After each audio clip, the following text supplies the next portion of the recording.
15, 20 minutes, and then I will be opening the floor for questions. So think up some good questions for Robert as we go through, and you'll get your chance to grill him.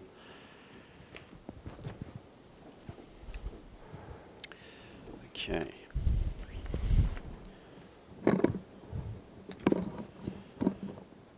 So how are we going for camera? All right, we're all good. Okay, so welcome along, ladies and gentlemen, to your SETICon 2 afternoon panel on the Sunday. Today we are here with Robert Picardo, who's joined us. Oh, very, very excited in the background. That's very good. There's someone very excited in the lobby back there. Yeah, it's good to be pumped. Yeah. So Robert is a television actor who's appeared in Star Trek Voyager and Stargate, China Beach, and other programs. And he's also a graduate of Yale. I wanted to talk about your education as an actor, and how did you first get interested in acting and get into Hollywood as a career? Well, I can't say it was a childhood ambition of mine to be an actor. I guess looking back, I was a bit of a class clown, kind of a shy kid that maybe around 4th or 5th grade I decided that you could hide your shyness by sort of acting out, and started to do maybe impressions of some of our teachers, other things that probably would have gotten me in trouble had I been caught. But it really was probably 8th or 9th grade. There was a classmate of mine named Bill, who was a really tall, kind of prematurely grown-up guy, larger than life. And Bill was sort of the class actor, and he pressed me into service because he needed someone to set up his jokes, basically, in the school play. So Bill got me started.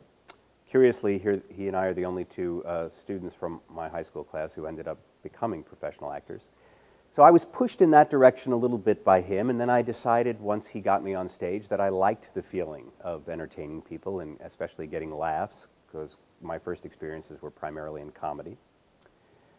And I continued through high school because I wasn't very good as an athlete, and being in the school play was a way of sort of doing alternate service to contribute to your school community without being athletic. And also, since I went to a boys' prep school, it was a great way to meet girls, because there were girls in the school play.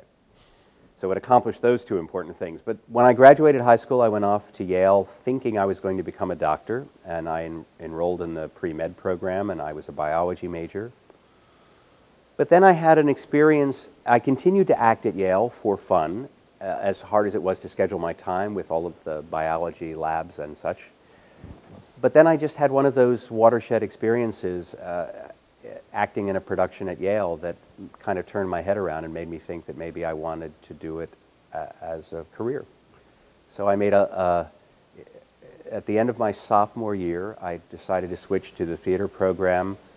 I accelerated and graduated at the end of my 3rd year and went straight to New York and enrolled in a professional acting school at age 20. And then by 23, I made my Broadway debut in a leading role. So I was quite fortunate. I was quite lucky, I guess, to get in a small production that was so successful that it carried me to Broadway. It started at a regional theater outside of Manhattan, then moved to a off-Broadway theater that was quite well known at the time called the Circle Repertory Theater, and then finally moved to Broadway and carried me with it. So by the time I was 23, I had reached a certain level of success that surprised and gratified me enough to make me think that perhaps I'd made the right decision. So how did you come to make the transition from on-stage live acting to Hollywood then? Well, I got my Screen Actors Guild card in New York while I was doing the play I just mentioned out of town. I think I was cast in a Kojak episode. Do you remember Kojak with Telly Savalas? My first real fully professional film experience was guest starring on Kojak. I played a very angry young man who was the son of Kojak's favorite restaurant owner. So Kojak would eat at the restaurant, and the father complained that his kid was giving him a hard time, and so Kojak was supposed to straighten me out. And it was a two-part episode. I had a lot of dialogue. I had one big speech where I had to yell at Telly Savalas. And during rehearsal, I was, yelling at him, and I worked up quite a sort of a lather of anger, and I got a little tiny glob of spit that flew out of my mouth and landed right on his bald head, and it was sort of glistening there like a small spacecraft that had landed. And I remember having the conscious thought, without breaking, still talking, still doing my dialogue, I thought, what's the protocol for this? What do? Do you let it air dry, or do you buff it out?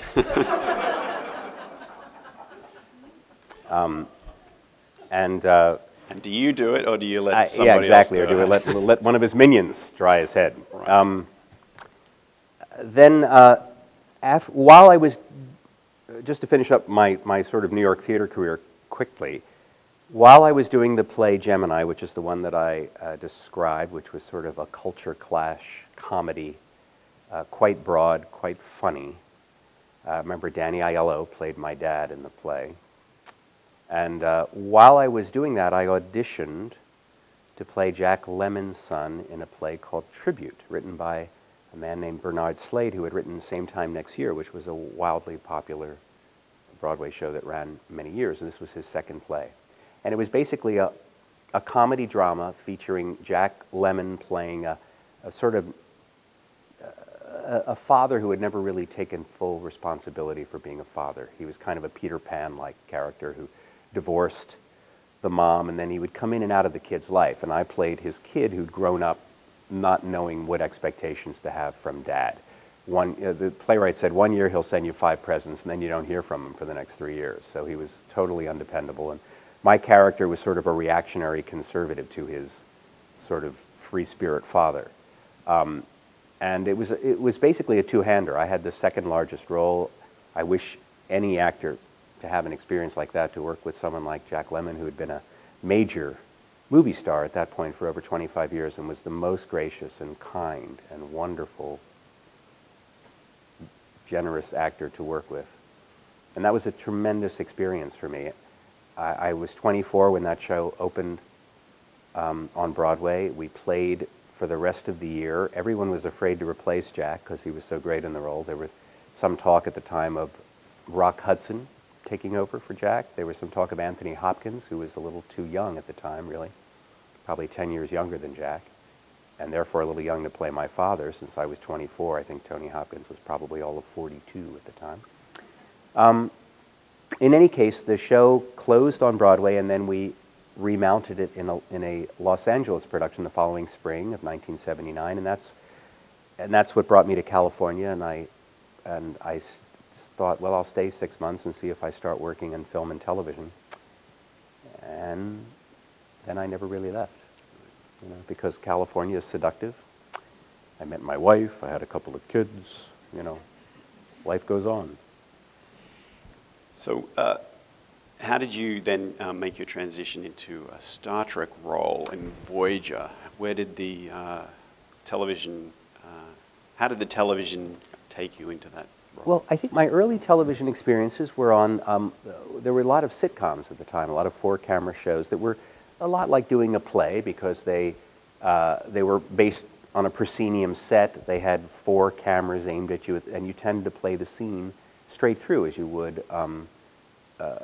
doing a stage show. So they liked stage-trained actors for those. So some of my early jobs were on shows like Taxi and other sitcoms of the late 70s and early 80s. And I continued to do theater in California. And basically, it was like starting over again. Even though I'd had quite a bit of success as a young actor on stage, in California, if it's not on film, they don't really believe it ever happened. It's sort of like, yes, we know you did a play with Jack Lemmon, that must be great, but can you act? And if you haven't acted on film, then we don't believe you.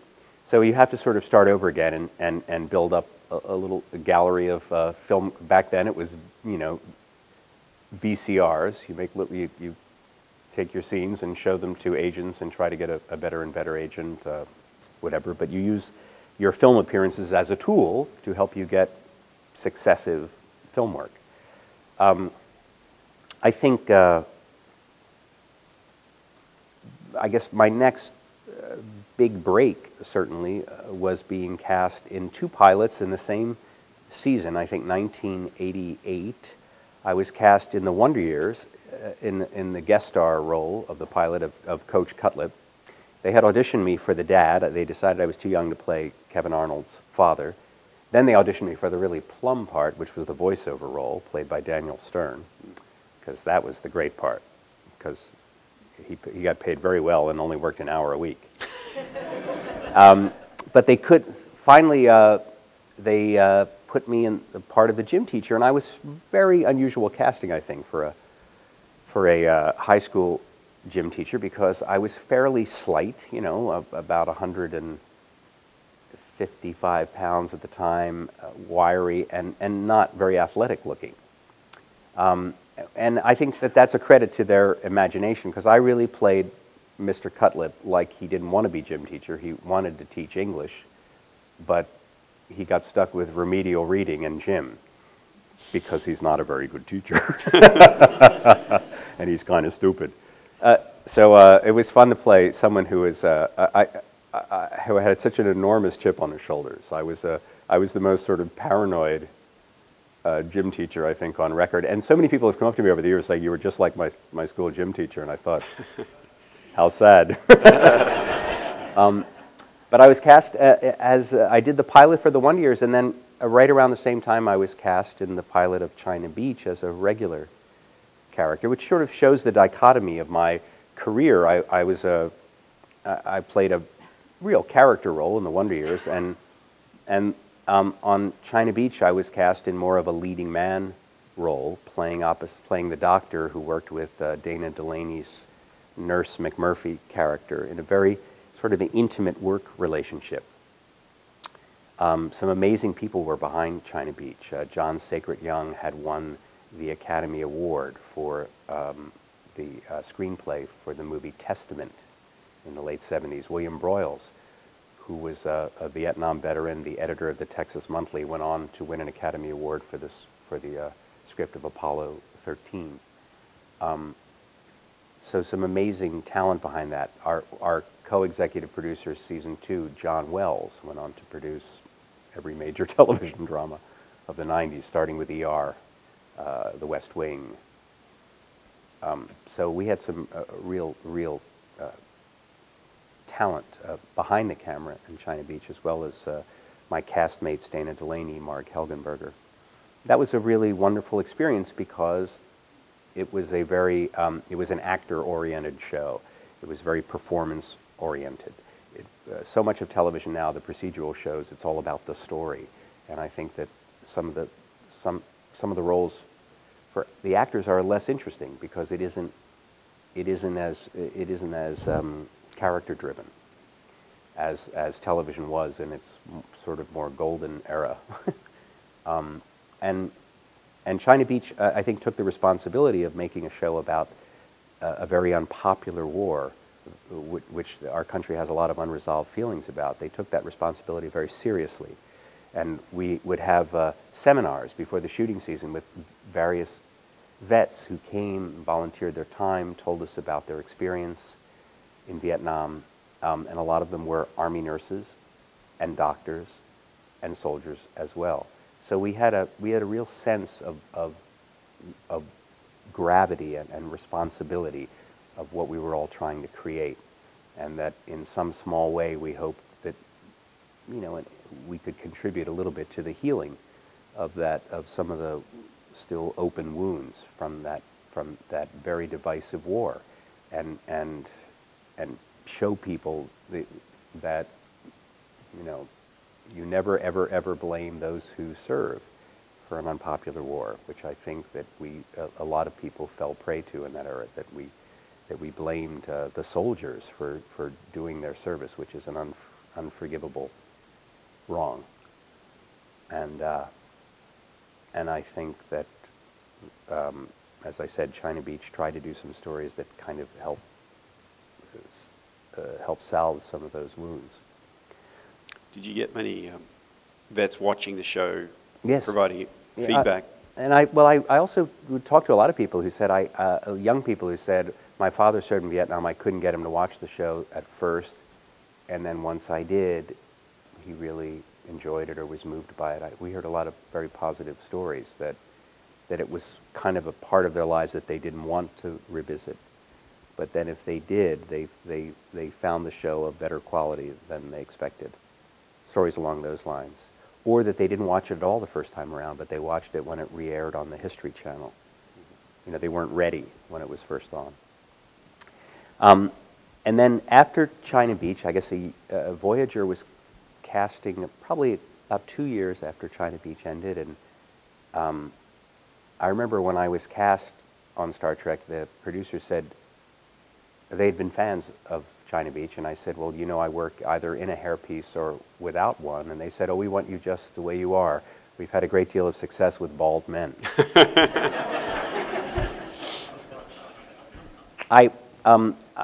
Anyone who's ever seen me at a Star Trek convention knows that I famously passed on auditioning for the Doctor and asked to read for Neelix because I thought Neelix was a more sort of fun and interesting role in the pilot. The Doctor was very sketchy and only a few lines, and my actor's ego said, I don't want to play this little part. I mean, he's described as colorless, humorless.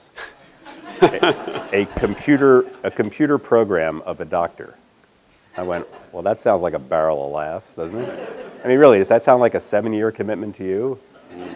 And when I auditioned for Neelix, I nearly got it, and thank God I didn't, because I saved myself about 7,000 hours of makeup chair time. Yeah. But then they came back and said, we would still like you to read, having auditioned very successfully for Neelix. I mean, I tested for the part. I came this close to getting it. It was between me and Ethan Phillips and one other actor. So when I didn't get it, I thought, oh, that's that. But they said, there's something about you that we keep thinking of this other character. Would you come in and read for that? And I said to my wife, I don't get the joke. And she said, well, read it. Just read the lines. And I did. And she said, I think you're funny. So I guess that's when your wives really come through for you, right? I think she just wanted me to have the steady job, frankly. So she was kind of, glad-handing me a little. But I went in. I'm the only actor who read for the role he got one time because I had already had the prior audition. So, and when you audition for a television series, you go through several levels of audition that culminate in your network test. And at the network test, you have all the producers of your individual show. You have the heads of the studio, the heads of Paramount Studio, plus you have the heads of the network. Well, it was a newly minted UPN network. So, but you have all those executives, the people in charge of your show, in charge of the studio, in charge of the network, in a relatively small room. So you've got 16 or 18 very powerful people. And they had seen hundreds of actors to play the Doctor because they wanted it to be funny, but there really wasn't a lot of material there. I was told by the casting director that she thought they had seen 900 actors for that part. Remember, there were 9 lines. That's 100 actors per line. And I knew they wanted something funny, and because I had this remarkable sense of freedom that I kind of didn't care. And I did probably the biggest no-no you can do in Star Trek, which is I ad-libbed. You don't ad-lib on Star Trek. If you have a spontaneous idea in Star Trek, that's fine, as long as you have it 5 days ahead of the time.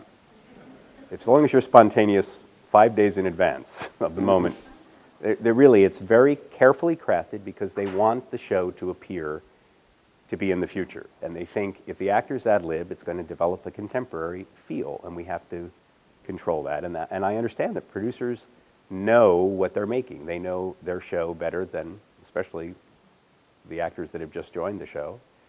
So I understand and respect the fact that they did not take kindly to any changes of a word or a syllable. You had to request, you had to present your reasons for wanting to change anything and ask. But I did ad-lib at the audition, and I think I was hired because I made a DeForest Kelley joke without really realizing I was making a DeForest Kelley joke. The last scripted line for the character, the Doctor's been left turned on in sickbay after everybody's left, and he's kind of PO'd about that. And he looks around and says, I believe someone has failed to terminate my program.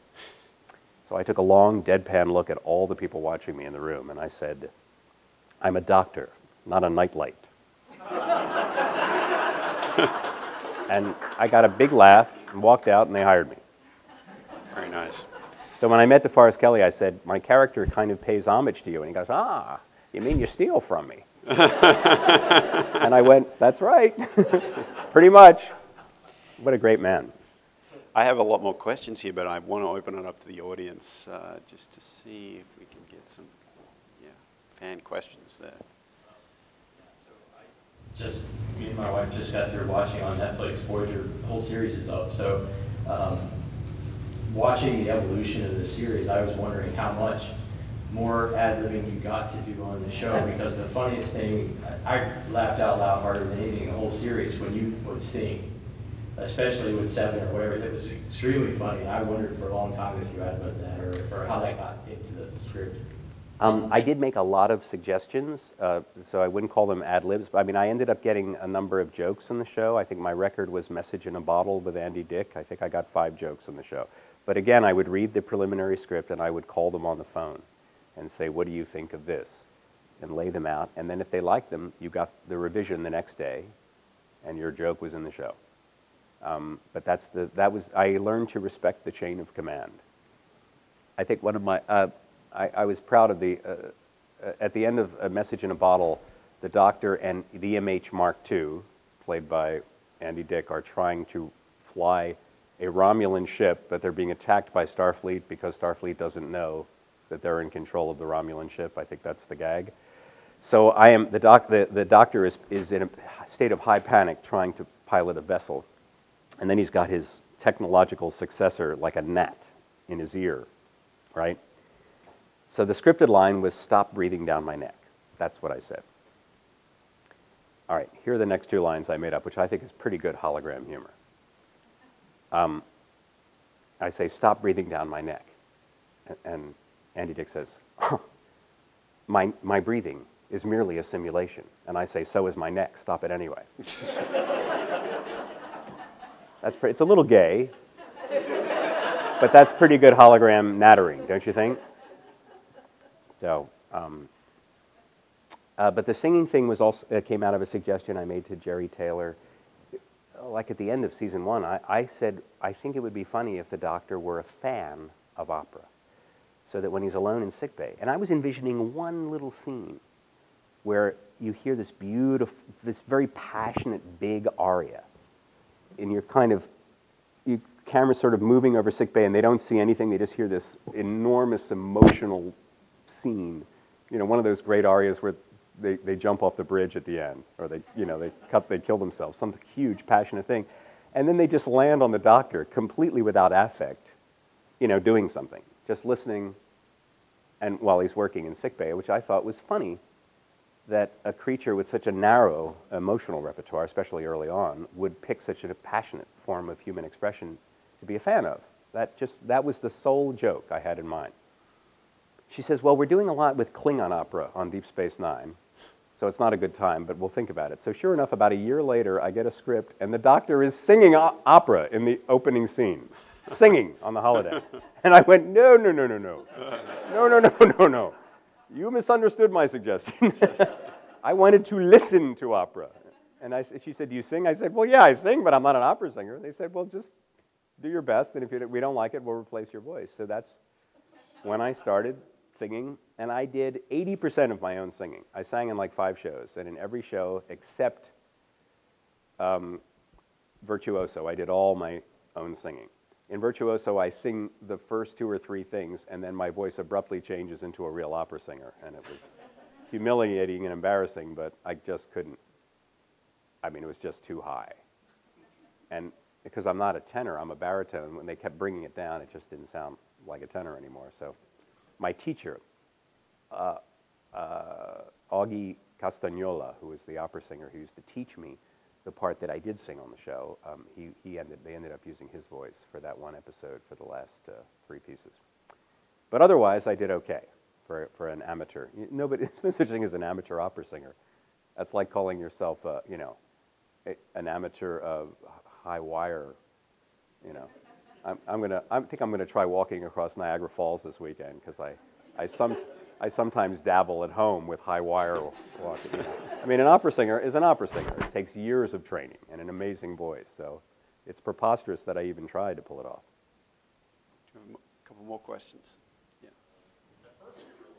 To the medical bay and the hologram room, was that something that, did you finally tell the producers, hey, I'd like to be in another room, or was that always planned for them to give you a device to allow you to move around the ship? It's quite the opposite. The character became so popular and that, of course, they appealed to my ego and said, we need to put you in more stories. We need to make you portable. We need to make you able to leave sickbay. And I went, oh, I don't think that's a good idea. First of all, I had the best shooting schedule in Hollywood. I'd go in and shoot all my scenes in sickbay in 1 or 2 days. But really, it's not that actors complain about having to work. Actors complain about never having work, and then once you give them a job, they complain more. But I really like going to work, and I love acting. So it's not that I didn't want more screen time. I just said, my fear is that the audience likes the character because of how he faces his limitations, how he succeeds, how he copes with, and ultimately succeeds in spite of his limitations. I said, if you take those limitations away, won't he become just like another crew member? Won't he be less unique and therefore less interesting? And Brannon Braga basically said, no, don't worry about that, which is what any writer-producer will say when they don't have an answer. But he was completely right because it opened up a million story possibilities. And I was completely wrong about that one because my concerns, you know, I mean, the character was able to grow much more and take part in so many other things that it turned out to be a great idea. I don't think they envisioned that from the beginning of the show, but that was a great fix that enabled me to do much more. One back there. I'm just wondering, you may have covered this in some of the stuff you said earlier in the session. I'm wondering what one role, forgetting publicity and income and whatever else, but what role you found sort of most personally rewarding as an actor? I think that you look back at the roles where you had breakthroughs as an actor, breakthroughs in your capacity to do certain things. And most of those, I feel, happened first on stage for me. I remember the play with Jack Lemmon. After doing it for weeks and weeks and weeks, there was one night when something just touched me differently, and the play was far more emotional than it had ever been. And it was really just a personal development thing. I think that the scene had always worked before, but suddenly something touched me that had happened, and I went, oh, that felt different. That was like, it's whenever you have a very emotional scene as an actor, the ideal thing is that you express genuine emotion under imaginary circumstances. That's supposed to be, and that's what method acting seeks to do, to create real emotion under imaginary circumstances. So that means you never fake anything. So that those moments in your career where something sort of spectacular happens with internally, so that you feel that free to do that, I look back and that most of those experiences were on stage. I was in the San Francisco premiere of a very sort of political, and some say polemical, play about the New York's early response to the AIDS epidemic called The Normal Heart. It was recently revived on Broadway about 2 or 3 seasons ago, and Jim Parsons from Big Bang Theory played a supporting role in that. Well, I played the central character in that, a character named Ned Weeks, who was based on Larry Kramer, the man who wrote the play, who was a very, very political gay activist in the the gay plague, as the AIDS epidemic was first called, was what politicized him. The fact that New York, the city of New York, wasn't taking precautions that they should have taken early on in closing the gay bathhouses and stuff like that. So this was a very political play about a culture that I really didn't know very much about, but suddenly I was playing this central character, and I was performing this role in the gay consciousness capital of the world, which I consider San Francisco to be. I mean, I was about to play this very important character in a very political play, about arguably, I mean, about a major city's lack of reaction to an important health crisis, the suggestion being that because of the people that it was affecting first, the gay population, it was less of a priority, or it was an embarrassment for the city, for the people in city government who might be closeted homosexuals themselves, whatever, but that's what the play was about. So when I did that, that was a very, I thought it took a lot of courage and a lot of, what's the word, just commitment on my part when I did that role here at the Berkeley Repertory Theater in the early 80s, mid 80s. I guess it was about 1985 when I did that. So I was really proud of that experience, and that was also a hugely emotional play. So that to fill that vessel every night as an actor took a tremendous amount of energy and commitment. And then China Beach was a very emotional film work, and I felt like I had real breakthroughs as an actor working on that show.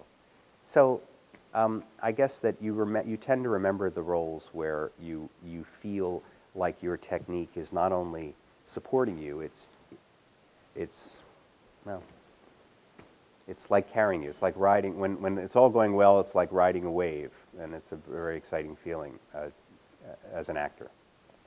And I mean, it's not to say I didn't have it on Star Trek. Genre material, it's less part of your regular life because Star Trek, there was less call for emotion, certainly in my character on the show. In fact, the balance in Star Trek was always not to show too much emotion, not to get ahead of the character's progression. I remember when we did the one where the doctor has a holographic family, and it starts out very comically, that episode, and then turns quite tragic at the end when his daughter when they randomize his program and one of his children dies. That was the first really, I think, emotional scene that I had to play as the doctor, and it was really about balancing it and keeping it from going too far so that I wouldn't get ahead of the character's progression. So Robert, I just want to close on looking forward. What sort of roles are you now looking for as an actor, and do you see more science fiction in your future? Well, we're always looking for paying roles. As you get older as an actor, you get offered more and more things to do for absolutely no remuneration. I guess I think that's the way of the business now. The entertainment industry has certainly changed a lot just in the time I've been an actor, so it's always harder to recommend it to young actors. I would like to, I'm looking around for a play to do. I've had a couple of offers in the last year to do, none of the most of them were new plays, none of them felt quite right. So I haven't regretted not taking one of those, but I'm looking for a theater challenge now. I was on stage last fall, I did a revival of the musical Cabaret, which was great fun. We had a terrific cast I was part of, and I played Herr Schultz, who is the old Jewish fruit seller who you know is going to die shortly after the show's over, and he's the nicest character in the play, he's the most lovable character in the show. So it was fun to play the good guy, so I would like to do more theater work. At the moment, I'm jealous of my friend Ethan Phillips, who is starring in a production of the Imaginary Invalid with a really terrific cast in New York. And my castmate Kate Mulgrew has devoted most of the year since Voyager to stage work. So I would like to, I admire that and respect it and would like to do more theater work. And with regard I mean, I also love working on television series because of the sense of family that you develop with not just your other actors, but the crew at large. So I also continue to look for new roles in television. Science fiction's certainly been very good to me, but it's not, I don't look for that genre in particular, but on the other hand, I recognize that I have some loyal fans in the sci-fi fan base, so it's always, and I'm absolutely delighted to do more science fiction. It's odd to me that there's no space show on television at the moment. There's no show set on a spaceship. And I hope that pendulum swings back once the new Star Trek movie comes out. Because, you know, there's some good science fiction on television, but there isn't really a good space-based exploration adventure show. Or am I wrong? Is there one? Well, no? What do you people know anyway? You're here. yeah. How would you know anything? If you knew just anything, you wouldn't be here with me. No. We're just consumers here. Robert, I found it very fascinating. Unfortunately, we're not going to get to all my questions, and I know there's more out there, so please feel free to That's come because up. I'm too long-winded. Sorry. If Please. you don't shut me up, I just go on. Please join me in thanking Robert for his